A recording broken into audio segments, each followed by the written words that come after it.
മാത്യു കുഴൽനാടൻ വീണ്ടും ആരോപണവുമായി രംഗത്ത് വരുന്നു. CMRL-ലുമായി ബന്ധപ്പെട്ട് ഗുരുതര ആരോപണമാണ് ഇത്തവണയും ഉന്നയിക്കുന്നത്. ദുരന്ത നിവാരണത്തിന്റെ മറവിൽ ഖനനത്തിനു വേണ്ടിയുള്ള അനുമതി, അതായിരുന്നു മാസപ്പടിക്ക് പിന്നിലുള്ള മോട്ടീവ്. എന്ത് മാസപ്പടിയെന്ന്?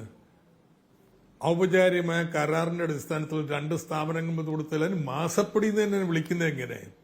ഇനി UDF-ന്റെ LDF-ന്റെ നിലപാടൊക്കെ UDF അല്ലേന്ന് ഇങ്ങനെ കരാർ കൊടുക്കാനും സ്വകാര്യ ഖനനത്തിനും വേണ്ടിയിട്ട് അനുവാദം കൊടുത്തത്, ഓർഡർ ഇറക്കിയത് LDF എന്ന് ചെയ്തിട്ടുണ്ട്. LDF എതിർക്കുകയും അതിനെ തോൽപ്പിക്കുകയും അതിനുശേഷം പൊതുമേഖലയിൽ വേണം ഖനനം എന്നുള്ള നിലപാടൊക്കെയാണ്. അതിനെവിടുന്നാണ് കൊടുത്തിരിക്കുന്നത്? അതായത് കടലാക്രമണവുമായി ബന്ധപ്പെട്ട സാഹചര്യത്തിലും പ്രളയവുമായി ബന്ധപ്പെട്ട സാഹചര്യത്തിലും ഖനനത്തിന് അനുമതി കൊടുത്തിട്ടുണ്ട്. പക്ഷേ ഇത് CMRL-നല്ല കൊടുത്തത്, പൊതുമേഖലാ സ്ഥാപനത്തിലാണ്. അതെ, LDF-ന്റെ നയമാണെന്നത്. അതായത് മാത്യു കുഴൽനാടൻ പിന്നെ കേരളത്തിലെ വ്യവസായ സ്ഥാപനം KML സംസ്കരിച്ച അവരുടെ അയിര് കൊടുത്തു കാണും. അത് അയിരായിട്ട് തന്നെ വിദേശത്തേക്ക് അയക്കുന്നു. അത് നമുക്ക് ഇടപെടാൻ കഴിയില്ല. പൊതുമേഖലാ സ്ഥാപനത്തിൽ കൊടുത്തു. പക്ഷെ അപ്പോഴും പ്രസക്തമായ ചോദ്യം നിൽക്കുന്നത് 90 കോടി രൂപയിൽ ഭൂരിപക്ഷവും പിണറായി വിജയൻ കൈപ്പറ്റിയിരിക്കുന്നു എന്ന ആരോപണമാണ് ഉന്നയിക്കുന്നത്. ഇല്ല, അതൊക്കെ പിണറായി വിജയൻ തന്നെ പറഞ്ഞു കഴിഞ്ഞല്ലോ. പിന്നെ അതിൽക്കൊണ്ട് ഞാൻ എന്താ പറയേണ്ടത്? പക്ഷെ മാത്യു കുഴൽനാടൻ GST എന്നുള്ള എക്സാലോജിക് എന്നുള്ള ആദ്യ നിലപാടിൽ നിന്ന് ഇപ്പൊ 90 കോടിയിലേക്ക് എത്തിയിരിക്കുന്നു. അത് പിന്നെ മാത്യു കുഴൽനാടൻ പറയുന്നതിന് ലൈസൻസ് പ്രത്യേകിച്ച് മേടിക്കണ്ടല്ലോ. അക്ഷരാർത്ഥത്തിൽ അസംബന്ധമായ നിലപാട്, അസംബന്ധമായിട്ടുള്ള കാര്യമാണ്. ശരി, നവകേരള സദസ്സ് വരുന്നു. ഇനി ഒരു ഒരൊറ്റ പൊളിറ്റിക്കൽ ചോദ്യത്തിൽ ഇത് അവസാനിപ്പിക്കാം. അങ്ങേക്കാണ് പത്തനംതിട്ട ജില്ലയുടെ ചാർജ്. പത്തനംതിട്ട ഈ വരുന്ന ലോക്സഭാ തെരഞ്ഞെടുപ്പിൽ ഇടതുപക്ഷമടക്കം വളരെ പ്രാധാന്യത്തോടു കൂടി നോക്കുന്നത് ഒന്നാണ്. ഏറ്റവും അടുത്തു വന്ന സർവേയിൽ പോലും 3 മുതൽ 5 വരെ സീറ്റുകൾ നിലവിലെ സാഹചര്യത്തിൽ LDF-ന് ലഭിക്കാമെന്ന കണക്കുകൾ പുറത്തു വരുന്നുണ്ട്. അതിലൊന്ന് പത്തനംതിട്ടയാണ്. ആ പത്തനംതിട്ടയിലെ നീട്ട സ്ഥാനാർത്ഥിയുമായാണ് ഞാൻ സംസാരിക്കുന്നത്. 3 മുതൽ 5 വരെ ഒന്നും അല്ല കേട്ടോ. അത് നമുക്ക് തെരഞ്ഞെടുപ്പ് വരുമ്പോൾ കാണാം. കേരളത്തിൽ നല്ല വിജയം LDF നേരിടും. പത്തനംതിട്ട ജില്ലയും പത്തനംതിട്ട മണ്ഡലം ജയിക്കും.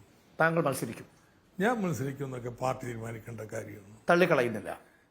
പാർട്ടി തീരുമാനിക്കേണ്ടത്, ഞാൻ അതിനെക്കുറിച്ച് അഭിപ്രായം ഒന്നും പറയാം. പക്ഷേ എന്തായാലും താങ്കളെ പോലുള്ള അല്ലെങ്കിൽ പ്രമുഖരായ നേതാക്കളെ മത്സരിപ്പിക്കുമെന്ന് MV ഗോവിന്ദൻ മാഷ് എന്റെ അഭിമുഖത്തിൽ പറഞ്ഞിരുന്നാണ്. ഞാൻ ആവർത്തിച്ച് ചോദിച്ചു, അതിൽ തോമസ് ഐസക് ഉണ്ടോ, അതിൽ ശൈലജ ടീച്ചർ ഉണ്ടോ എന്ന ചോദ്യങ്ങളൊക്കെ ആവർത്തിച്ച് ചോദിക്കുമ്പോഴും ഒരു പുഞ്ചിരിയിൽ ഒതുക്കുകയായിരുന്നു മൗനം. അത് തന്നെ, ജയിക്കാൻ നിർത്തേണ്ടവരെ നിർത്തും.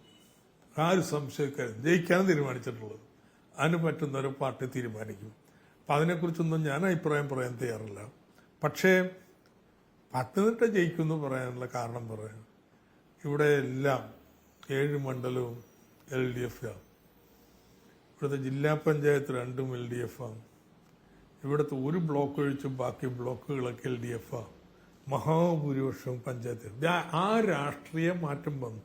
ഇത് ലോക്സഭയിൽ പ്രതിഫലിക്കില്ല എന്ന് ചിലർ പറയുന്നു. ഇത് നിയമസഭയിലാണ്, പഞ്ചായത്തിലാണ്, ലോക്സഭയിൽ അവിടെ നരേന്ദ്രമോദിയും രാഹുൽ ഗാന്ധിയും. അതെ, അങ്ങനെയാണ് പറയുന്നത്. അപ്പോ ഇവിടെ നടന്നുകൊണ്ടിരിക്കുന്ന രാഷ്ട്രീയ മാറ്റം എന്ന് പറയുന്നത് BJP-യുടെ പണ്ടുള്ള അടിത്തറയില്ല. UDF അത് UDF-ന്റെ വോട്ട് ബാങ്ക് അല്ലേ? ഞാൻ പറയുന്നത് നിങ്ങൾ നാളെ കേട്ടോളൂ എന്താ മാറ്റങ്ങൾ വരുന്നതെന്നുള്ളൂ.